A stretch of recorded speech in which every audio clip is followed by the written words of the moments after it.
Hello students, कैसे आप सब। शुरू करते हैं। आज हम लोग चैप्टर नंबर 32 फार्माकोलॉजी में कुल 36 चैप्टर है एज पर जीपैट के सिलेबस के हिसाब से, और हम लोग बहुत तेजी से सिलेबस खत्म करने की ओर बढ़ रहे हैं। जैसा कि वादा था कि हम लोग फरवरी में सिलेबस खत्म कर लेंगे, तो 32 चैप्टर की तरफ मूव करते हैं। और आज का टॉपिक है ऑटोकाइट्स। इस चैप्टर से आपके जीपैट, फार्मासिस्ट, ड्रग इंस्पेक्टर और जितने भी एग्जाम्स होते हैं फार्मेसी के, उस पे क्वेश्चंस आते हैं। तो ऑटोकाइट्स क्या होते हैं, ये लेक्चर बेसिकली चैप्टर बहुत बड़ा है, तो मे भी 3 से 4 लेक्चर लगेंगे इसको खत्म करने में। और इसके वीडियो जो नोट्स, लेक्चर नोट्स है, पीडीएफ नोट्स, वो भी 2 पार्ट में हमने अपलोड किए हुए। तो पहले आप बात जान लेते हैं कि व्हाट आर द ऑटोकाइट्स। ठीक है, ऑटोकाइट्स क्या होते हैं। देखिए, ऑटोकाइट्स 2 वर्ड से मिलकर बने हैं। ऑटो मतलब सेल्फ और क्वाइट्स का मतलब होते हैं एक तरह का ग्लैंड्स होते हैं या कुछ खास तरह के सेल्स होते हैं जिसकी नेचर होता है कुछ केमिकल रिलीज करना। आपको पता है हमारी बॉडी में 2 तरह के ग्लैंड्स होते हैं, एक्सोक्राइन ग्लैंड और एंडोक्राइन ग्लैंड। एक स्पेशल टाइप के ग्लैंड्स होते हैं जो हार्मोन्स और एंजाइम का सिक्रीशन करते हैं। इनके बीच में हमारे शरीर में कुछ खास तरह के सेल्स भी होते हैं जिनके पास नेचर होता है वो कुछ खास तरह के केमिकल को स्टोर करते हैं, सिंथेसाइज करते हैं और रिलीज करते हैं। और ये केमिकल्स जो रिलीज होते हैं ये भी हमारे बॉडी में अमीनो एंजाइम और हार्मोन्स की तरह ही काम करते हैं। बहुत सारे डिजीज में कंट्रोल करते हैं, इंक्रीज या डिक्रीज करने के अलग अलग फैक्टर्स होते हैं। तो ऑटोकाइट्स में हम लोग बात करने वाले हैं ऐसे कई सारे केमिकल्स के बारे में जो कि ऑटोकाइट से निकलते हैं, हमारे सेल के अलग अलग पार्ट से निकलते हैं, जैसे कि हिस्टामिन सेल हो गया, मास्ट सेल हो गया। ठीक है, तो जहां से चीजें निकलती हैं और निकल के हमारी बॉडी में क्या क्या रिस्पॉन्स करती है, इसको रोकने के लिए हम कौन कौन सा मेडिसिन इस्तेमाल करते हैं उसकी बात करें।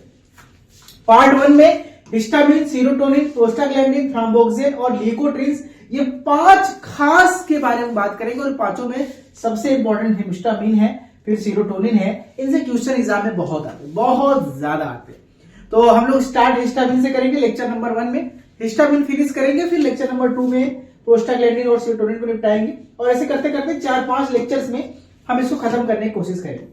तो पहले हम बात करेंगे हिस्टामिन की। हिस्टामिन आप जानते हैं 2 शब्दों से मिलकर बना है, हिस्टा प्लस अमीन। हिस्टा मतलब होता है हिस्टोलॉजी यानी कि सेल, ठीक है, और अमीन का मतलब जो इससे केमिकल निकलता है उसका नेचर बेसिकली अमीन नेचर का होता है, अमीनो एसिड नेचर का होता है, ये हिस्टामिन है। तो हिस्टामिन के बारे में थोड़ा जान लेते हैं। इसको हम लोकल हार्मोन्स भी कहते हैं। ठीक है, लोकल हार्मोन्स भी कहते हैं क्योंकि इसका जो नेचर है वो प्रोटीनियस है, तो इसलिए हार्मोन्स भी प्रोटीनियस नेचर के होते हैं, इसके काम भी लगभग हार्मोन्स की तरह ही है, तो हम लोकल हार्मोन्स कह सकते हैं। ये एक तरह का एंडोजीनस कंपाउंड है जो हमारी बॉडी में इटसेल्फ बनता है और रिलीज होता है। ठीक है, उसके बाद ये कब हमारे शरीर में निकलता है, जब भी हमारे शरीर में किसी प्रकार की इंजरी हो, कोई एलर्जी हो जाए, कोई इन्फ्लामेशन हो जाए, या हमारे बॉडी में कोई एंटीजन अटैक करे और उससे एंटीजन एंटीबॉडी रिएक्शन शुरू हो जाए, तो इन सभी केसेस में हमारे बॉडी से हिस्टामिन रिलीज होता है। ये याद रखिएगा पॉइंट। इसके पास ये इसका बॉडी में हाफ लाइफ बहुत छोटा होता है, यानी ये रिलीज होने के बाद ऐसा नहीं कि आपके शरीर में हजारों कई दिनों तक असर रहेगा, बहुत कम समय के लिए इसका बॉडी में असर होता है क्योंकि शॉर्ट ड्यूरेशन ऑफ इसका एक्शन होता है। अच्छा, इसमें जो इंपॉर्टेंट ऑटोकाइट्स कौन कौन से हो गए, जैसे कि ये हम सारी बात जो कर रहे थे वो हिस्टामिन की नहीं कर रहे थे, वो हम सारे ऑटोकाइट्स की बात कर रहे हैं। कुछ नॉर्मल ऑटोकाइट्स कौन कौन से, histamine, serotonin, prostaglandin, thromboxane, leukotriene और एंजियोटेंसिन एंड काइनिन, ये सभी कुछ ऑटोकाइट्स हैं। क्या काम करते हैं ऑटोकाइट्स हमारी बॉडी में? बेसिकली वो तो इन्फ्लेमेशन कॉज करते हैं, हमारे लिए अच्छा तो नहीं है, लेकिन अच्छा इन द सेंस अगर हमारी बॉडी में कोई फॉरेन पार्टिकल अटैक कर रहा है तो उसको किल करने, मारने में ये हेल्प करते हैं। ठीक है, इन्फ्लेमेशन कॉज करेंगे, hyper sensitivity reactions, gastric acid secretion, regulation of temperature और एपेटाइट को घटाना यानी भूख को कम करना। ये कुल 4-5 बेसिक फंक्शन होते हैं सभी ऑटोकाइट्स। शुरू करते हैं हम अपने पहले वाले से, जिसका नाम है हिस्टामिन। तो हिस्टामिन सबसे इंपॉर्टेंट, सबसे पहला है, तो हम सबसे पहले हिस्टामिन की बात करेंगे, इसके सिंथेसिस, कि हमारे शरीर में जो हिस्टामिन है वो एक्चुअल में बनता कहां पे है, बनता कैसे है, और क्या इसका बायोसिंथेसिस। एग्जाम में, थ्योरी एग्जाम में बायोसिंथेसिस पूछा जाता है। हम यहाँ पे कुछ इस टॉपिक से एमसीक्यूज कवर करने वाले हैं कि इसके बायोसिंथेसिस से कौन कौन से क्वेश्चन आ सकते हैं। तो सबसे पहले हिस्टामिन बनता कैसे है। ये हमारे शरीर में आपको पता है कोशिकाएं हैं, और कोशिकाओं में खास तरह का एपरेटस होता है, इसका नाम होता है गोल्जी एपरेटस। इसको गोल्जी बॉडी भी कहते हैं। गोल्जी बॉडी के अंदर इसका निर्माण होता है। याद रखना, एक क्वेश्चन तैयार हो गया कि सेल में किस पार्ट में हिस्टामिन बनता है, रिलीज होता है। वो है गोल्जी बॉडी। अच्छा, बनता किससे है, इसका रॉ मटेरियल क्या है? गोल्जी बॉडी में एक पाया जाता है अमीनो एसिड जिसको हिस्टिडीन कहते हैं, एल हिस्टिडीन। एल हिस्टिडीन एक खास तरह का अमीनो एसिड है जिसके द्वारा हिस्टामिन का निर्माण होता है, ये आपको याद रखना है। ठीक है, जो हिस्टिडीन होता है वहां पे एक एंजाइम होता है HDC, histidine decarboxylase. Histidine decarboxylase enzyme द्वारा इस हिस्टिडीन का कार्बन डाइऑक्साइड बाहर निकलता है। ठीक है, उस CO2 को बाहर निकलने के बाद फिर यहां पे जो कंपाउंड बनता है वो डाई अमीन ऑक्सीडेज एंजाइम के द्वारा डिग्रेड होता है। पहले स्टेप में एंजाइम काम करेगा, हिस्टिडीन डीकार्बोक्सिलेज, CO2 निकलेगा। अब इस पे क्या करेगा, अब यहाँ पे एक अमीन ग्रुप और जुड़ेगा जिसका नाम है, फिर एंजाइम काम करेगा डाई अमीन ऑक्सीडेज, और उसके बाद क्या होगा, जो एमिडाजोलिन डेरिवेटिव था कौन सा, हिस्टिडीन, उसमें एन मेथिल ट्रांसफरेज एंजाइम जो है क्या करता है, काम करता है, और उसे कन्वर्ट कर देता है एन मेथिल हिस्टामीन। यानी हिस्टिडीन जो था वो एक तरह का इमिडाजोलिन डेरिवेटिव था, और वो with the help of N methyl transferase, इस एंजाइम के कारण ये बदल गया एन मेथिल हिस्टामीन में, यानी हिस्टिडीन बदल गया एन मेथिल हिस्टामीन में। और जो ये एन मेथिल हिस्टामीन है ये मेथिल इमिडाजोल एसिटिक एसिड के द्वारा हमारी बॉडी में ऑक्सीडेशन होता है। यानी कुल मिलाकर जो एल हिस्टिडीन है वो HDC एंजाइम के द्वारा हिस्टामीन में कन्वर्ट होता है। यानी हमारे शरीर में हिस्टामीन कैसे बनता है हिस्टिडीन से, ये हमने आपको यहाँ पे बायोसिंथेसिस समझा दिया। अब जो हिस्टामीन है वो हमारे शरीर में किन किन अंगों पर जाकर जुड़ते हैं। देखिए, हिस्टामीन जिस जिस अंग पे जाके जुड़ेगा वहां वहां पे अपना असर छोड़ेगा। अब जुड़ेगा कहां कहां पे, तो जाहिर सी बात है वहीं पे जुड़ेगा जहां पे हिस्टामीन के रिसेप्टर पाए जाएंगे। जिस अंग में हिस्टामीन के रिसेप्टर नहीं है, अगर वहां हिस्टामीन पहुंच भी गया तो वो ठहरेगा नहीं, रुकेगा नहीं, तो कोई असर नहीं दिखाएगा। लेकिन जिन जिन अंगों में हिस्टामीन के रिसेप्टर होते हैं वहां पे अपना काम करता है। 4 रिसेप्टर होते हैं, H1, H2, H3, H4। इन चारों से बहुत क्वेश्चन आते हैं आपके ड्रग इंस्पेक्टर और फार्मास्यूटिकल एग्जाम में कि H1 रिसेप्टर कहां पे होता है, H2 कहां है, H3 कहां है, H4 कहां है, और ये वहां पे बाइंड करके हिस्टामिन कौन से काम करते हैं, किस मोड के द्वारा, किस मैकेनिज्म के द्वारा ये काम करता है। ये जो चार्ट आपके सामने लेकर आया हूं, इस चार्ट से समझ लीजिए कि आपके 3 से 4 क्वेश्चन फंसते होंगे, बनते होंगे ड्रग इंस्पेक्टर, जीपैट वगैरह एग्जाम। ठीक है, तो चलिए शुरू करते हैं। सबसे पहला जो H1 रिसेप्टर है ये पाए जाते हैं बॉडी के जितने भी स्मूथ मसल हैं, वैस्कुलर एंडोथीलियम में, यानी ब्लड वेसल का जो अंदर एंडोथीलियम है, और इसके अलावा CNS और हार्ट में, 4 जगहों पर बॉडी के सभी स्मूथ मसल्स में, ब्लड वेसल के एंडोथीलियम में, और CNS में और हार्ट में, ये 4 जगह पे H1 रिसेप्टर पाया जाता है। ये किस मैकेनिज्म से काम करते हैं, ये GPCR, GQ एक्टिवेट्स और फास्फोलाइपेज C, इस मैकेनिज्म के द्वारा ये काम करता है। GPCR याद कर लो। और जब भी ये यहां पे बाइंड करेगा तो वैस्कुलर परमिबिलिटी को बढ़ा देगा। ठीक है, ब्रांको कॉन्स्ट्रिक्शन करेगा, स्मूथ मसल है, अस्थमा कॉज करेगा, ब्रोंकाई कॉन्स्ट्रिक्ट हो जाएगा, सांस लेने में दिक्कत होगी, और गट मोटेलिटी को बढ़ा देगा, यानी गट मोबिलिटी, जो मूवमेंट है पेरिस्टाल्टिक वो बढ़ जाएगा, तो लोगों का लैट्रिन जो है ज्यादा होने लगेगी, लूज मोशन होने लगेगा। ये कुछ एक्शन है इसको खाने का। अब आप समझ रहे हैं कि जब आप H1 एंटागोनिस्ट ड्रग लेंगे तो क्या क्या काम करेगा, वो कहां कहां असर करेगा। क्लियर हो रहा है कुछ कुछ। अब जो H2 रिसेप्टर है ये सबसे खास रिसेप्टर है। सबसे खास रिसेप्टर क्यों है कि हमारा जो पेट में जो HCl रिलीज करने वाला पेराइटल सेल है उसमें ये रिसेप्टर पाए जाते हैं H2। ठीक है, और स्मूथ मसल में भी जैसे ऊपर था, और हार्ट में और मसल्स में तो पहले की तरह था। एक खास चीज है यूट्रस में, फीमेल्स में यूट्रस में भी पाया जाता है H2 रिसेप्टर।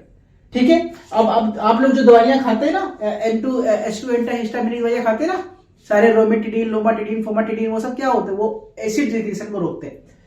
तो ये भी GPCR रिसेप्टर पे काम करते हैं, और ये गैस्ट्रिक एसिड सिक्रीशन को बढ़ाएंगे, यानी पेट में अल्सर की दिक्कत बढ़ाएंगे, एसिडिटी बढ़ाएंगे। इसीलिए आप रेनिटिडिन, फोमाटिडिन, लेनिटिडिन, एंटीहिस्टामिनिक ड्रग खाते हैं ना, अभी आया कैटेगरी में, और वैसोडाइलेशन भी करेगा। ये 2 बेसिकली काम, ये ट्रिक या टेबल याद रखना बेटा।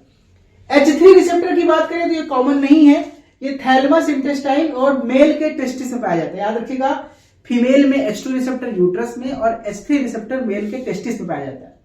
ये भी GPCR मैकेनिज्म से काम करते हैं, और ये हमारे बॉडी में modulate release 5-HT dopamine, acetylcholine, GABA, इन सबके रिलीज को घटा देता है। यानी कि गाबा, एस्टिलकोलिन, डोपामिन, 5-HT यानी सीरोटोनिन, इन सब के रिलीज को डिक्रीज करता है, डाउन करता है।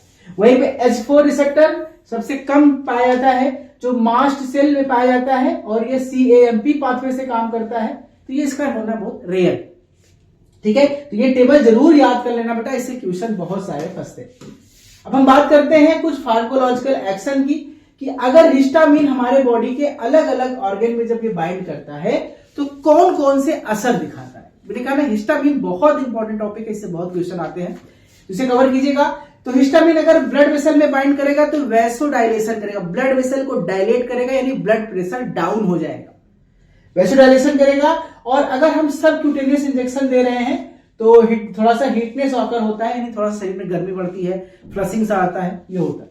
हार्ट में बात करें तो ये फोर्स ऑफ कॉन्ट्रेक्शन को बढ़ाता है और बीपी को डाउन करता है, सीधी सी बात है। अगर सीएनएस की बात करें तो सीएनएस में क्योंकि ये हिस्टामिन ब्लड ब्रेन बैरियर को पार नहीं कर पाता है तो खास असर नहीं है ब्रेन पे, लेकिन थोड़ा सा अवेकिंग, एपेटाइट, कार्डियक रिदम, इन सबको, लर्निंग और मेमोरी, इन सबको अफेक्ट करता है। ठीक है, और गोनेड्स में जब बात करते हैं तो ये गैस्ट्रिक एसिड ग्लैंड्स में गैस्ट्रिक एसिड सिक्रेशन को बढ़ाता है histamine. Sensory organ nerve endings में देखा जाए तो पेन और इचिंग, खुजली उजली शुरू हो जाती है, थोड़ा सा आप देखेंगे हिस्सी का तो शरीर में इन्फ्लामेशन, खुजली, दाने शुरू हो जाते हैं। और विसरल स्मूथ मसल की बात करें तो ब्रोंकाई में ब्रोंको कंस्ट्रिक्शन, और ये सब कोलिक्स और क्रैम्प्स, पेट में ऐठन, दर्द वगैरह शुरू हो सकता है। अब आती है बात classification of anti histaminic drug की, ये आपको समझना है। बेसिकली होते तो 4 रिसेप्टर है, H1, H2, H3, H4, लेकिन H1 और H2 रिसेप्टर ज्यादा काम की है, इस पे ज्यादा दवाइयां काम करती है। तो हम यहां पे बात करेंगे H1 एंटागोनिस्ट की और H2 एंटागोनिस्ट ड्रग की। ये क्लासिफिकेशन पर जरूर याद करना, इस क्लासिफिकेशन से बहुत क्वेश्चन आते हैं। मैंने कहा ना हिस्टामिन सबसे इंपॉर्टेंट है। तो H1 एंटागोनिस्ट में 2 कैटेगरी है, फर्स्ट जनरेशन, सेकंड जनरेशन, और H2 एंटागोनिस्ट की बात बाद में करेंगे। सबसे पहले H1 एंटागोनिस्ट जो है वो फर्स्ट जनरेशन में एक हाईली सिडेटिव, एक नुकसान की बात क्या है, जब भी हम एंटी हिस्टामिनिक ड्रग खाते हैं H1 वाला उसका एक साइड इफेक्ट है, नींद बहुत आती है। कभी आप सिट्रिजिन वगैरह खा के देखिए, आपको नींद आएगी, नशा सा होता है, तो ये सिडेटिव एक्शन देता है। तो फर्स्ट जनरेशन थोड़ा ज्यादा सिडेशन करता है, सेकंड वाला थोड़ा सा कम करता है। फर्स्ट में भी 3 कैटेगरी है, जिससे ज्यादा नींद आए हाईली सिडेटिव, जिससे थोड़ी हल्की नींद आए वो मॉडरेटली सिडेटिव, और जिससे बहुत कम नींद आए वो है माइल्ड सिडेटिव। तो किसको सिडेशन की कैटेगरी से डिवाइड किया गया। तो जो highly sedative anti first generation का है वो है डाइफेनहाइड्रामीन, आपने कफ सिरप पिया होगा, उसपे ये होता है, और कफ सिरप पीने के बाद हल्की से नींद आती है। डाइबेनहाइड्रेट, प्रोमेथाजीन और हाइड्रोक्सीजिन, इन सब के आपने कफ सिरप वगैरह सुने होंगे। ये सभी H1 एंटागोनिस्ट ड्रग है, और स्किन प्रॉब्लम के लिए भी इसको देते हैं। खास तौर पे ये सर्दी, जुकाम, नजले के लिए देते हैं, इन्फ्लेमेशन के लिए देते हैं, और स्किन प्रॉब्लम के लिए इसको देते हैं। वही मॉडरेटली सिडेटिव की बात करें तो फेनिरामीन, डाइफेनिरामीन की जगह फेनिरामीन यूज होता है सिरप में। मैक्लीजीन, सिनारजीन, चक्कर वगैरह आता है लोगों को सिनारजीन भी देते हैं, और साइप्रोहेप्टाडिन, साइप्रेट के नाम से मिलता है मार्केट में, ये भी आपने सुना होगा ना। वहीं पे माइल्ड में सबसे खास क्लेमास्टाइन और ट्रिप्लोडीन। अब हम बात करें सेकंड जनरेशन में तो वो है सिट्रिजिन, इसका लिवोफॉर्म लिवोसिट्रिजिन और एजिलास्टीन, ये वर्ड आपने सुना होगा। सिट्रिजिन तो बहुत कॉमन दवाइयां हैं, 5 mg 10 mg डोज में आता है। लिवोसिट्रिजिन थोड़ा सा नींद कम करता है, तो ये भी एंटी हिस्टामिनिक ड्रग है, सभी H1 एंटागोनिस्ट है, याद रखिएगा। अब थोड़ा सा यूज कर लेते हैं कि H1 एंटागोनिस्ट ड्रग का इस्तेमाल कब करते हैं। तो जब भी बॉडी में एलर्जिक रिएक्शन हो, दाने हो, खुजली हो, सूजन हो, इचिंग हो, अर्टिकेरिया हो, एंजियोडेमा हो, कॉमन कोल्ड हो, सर्दी जुकाम, मोशन सिकनेस हो, वर्टिगो हो, कफ हो, सिडेटिव हो, हिप्नोटिक पार्किंसनिज्म है, एंटीकोलिनर्जिक एक्शन है, इन सब केस में हम H1 एंटागोनिस्ट ड्रग देते हैं। अब कुछ एडवर्स रिएक्शन भी है H1 एंटागोनिस्ट ड्रग के, जैसे कि सीएनएस डिप्रेशन होना, फटीग होना, मोटर इनकोऑर्डिनेशन होना, और हेडेक होना, और ड्राई माउथ होना। अब आते हैं H2 एंटागोनिस्ट की तरफ, तो ये थोड़ा सा सिडेशन का असर इसमें नहीं है। इसका बेसिकली जो पर्पज है वो H2 आप जानते हैं कि H2 रिसेप्टर का हमारे पेट में है। H2 से जब रिसेप्टर से हिस्टामिन बाइंड करता है तो बहुत ज्यादा हमारे पेट में गैस्ट्रिक एसिड सिक्रेशन होता है, जिससे कि एसिडिटी बनती है। तो ये दवा जो है वो H2 एंटागोनिस्ट इन्फ्लेमेशन के लिए नहीं देते हैं, बेसिकली एसिडिटी के लिए देते हैं। तो इसमें सारे टिडीन वाले हैं, जैसे कि लोराटिडीन, फोमाटिडीन, रोनिटिडीन, लोफिटिडीन, रॉक्साटिडीन, साइमिटिडीन, है ना। ये जो रेनिटिडीन है ये मार्केट में एसीलाग से नाम से मिलता है। एसीलाग 150 mg टेबलेट अभी बहुत फेमस है। रेंटिडिन जो है वो एसीलाक के नाम से, रेंटेक के नाम से बहुत फेमस दवा है। कोई भी दवाइयां खाइए, डॉक्टर साहब सुबह को रेंटिडिन दे देंगे खाने के लिए। अच्छा, H2 के क्या साइड इफेक्ट है? Abdominal pain, skin palm, tender skin, confusion, coughing, swelling difficulty, ये सब थोड़ा सा साइड इफेक्ट है। अब थोड़ा सा बात कर लेते हैं जो हिस्टामिन रिसेप्टर और उसका यूज। मैंने कहा ना H1 रिसेप्टर और H2 रिसेप्टर का इस्तेमाल। H1 रिसेप्टर जो होते हैं बेसिकली एलर्जी के लिए होते हैं, तो H1 एंटागोनिस्ट हम एलर्जी रिएक्शन के लिए देते हैं और H2 बेसिकली एसिडिटी के। तो जो H1 है वो बेसिकली एलर्जी, इन्फ्लामेशन, ब्रोंकोकॉन्स्ट्रिक्शन, वीकनेस, इन सब के लिए हम देते हैं। ठीक है, तो इसके एगोनिस्ट क्या है? एगोनिस्ट है बीटा हिस्टीन। बीटा हिस्टीन चक्कर आने पर देते हैं, और इसका एंटागोनिस्ट है सिट्रिजिन प्रोमेथाजिन जो एलर्जी होने पर देते हैं। यानी हिस्टामिन का एगोनिस्ट, अगर हिस्टामिन नहीं होगा तो चक्कर आएगा, तो एगोनिस्ट में हम देते हैं वर्टिगो के लिए बीटा हिस्टिडीन। अगर आप चाहते हैं देखना पूरा वीडियो लेक्चर, इसके साथ साथ जीपैड स्टडी मटेरियल और एमसीक्यूज क्वेश्चन की प्रैक्टिस अपने जीपैड के लिए, तो डाउनलोड कीजिए हमारा एप्लीकेशन KCL ट्यूटोरियल अपने गूगल प्ले स्टोर से, और उसको ओपन करने के बाद आप जाइए स्टोर ऑप्शन में, जहां पे आपको दिखेगा कोर्स टारगेट जीपैड 2024, और इसके साथ आप पाएंगे ढेर सारी वीडियो लेक्चर्स, जीपैड स्टडी मटेरियल, MCQ क्वेश्चंस और वीडियो से